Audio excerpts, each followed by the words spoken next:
സ്ത്രീകൾക്കും കുട്ടികൾക്കുമെതിരെയുള്ള അതിക്രമങ്ങൾ തടയുക എന്നതാണ് വനിതാ പോലീസ് സ്റ്റേഷൻ ലക്ഷ്യമെന്ന് ആഭ്യന്തരമന്ത്രി രമേശ് ചെന്നിത്തല. 2016 ആകുമ്പോൾ പോലീസിൽ 10% വനിതാ പ്രാതിനിധ്യം വർദ്ധിപ്പിക്കാനാണ് സർക്കാർ ഉദ്ദേശിക്കുന്നതെന്നും രമേശ് ചെന്നിത്തല പറഞ്ഞു.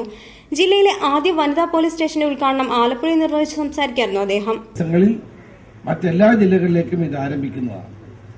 ഇതിന്റെ ലക്ഷ്യം സ്ത്രീകൾക്കും കുട്ടികൾക്കുമെതിരായ അതിക്രമങ്ങൾ തടയുക എന്നുള്ളതാണ്. വനിതകളിലെ പുരുഷന്മാർ ചേർന്നല്ല. ഈ പോലീസ് സ്റ്റേഷന്റെ പ്രത്യേകത വനിതകൾ മാത്രമായിരിക്കും. This police station is manned by only women.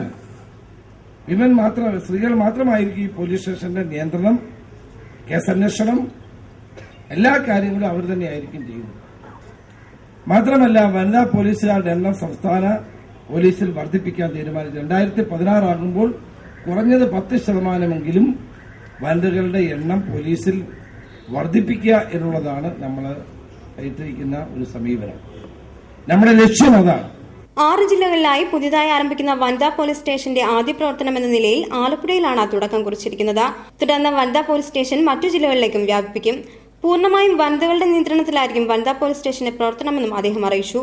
Alappuzha north police station അങ്കണത്തിൽ നടന്ന ചടങ്ങിൽ MP KC വേണുഗോപാൽ അധ്യക്ഷത വഹിച്ചു.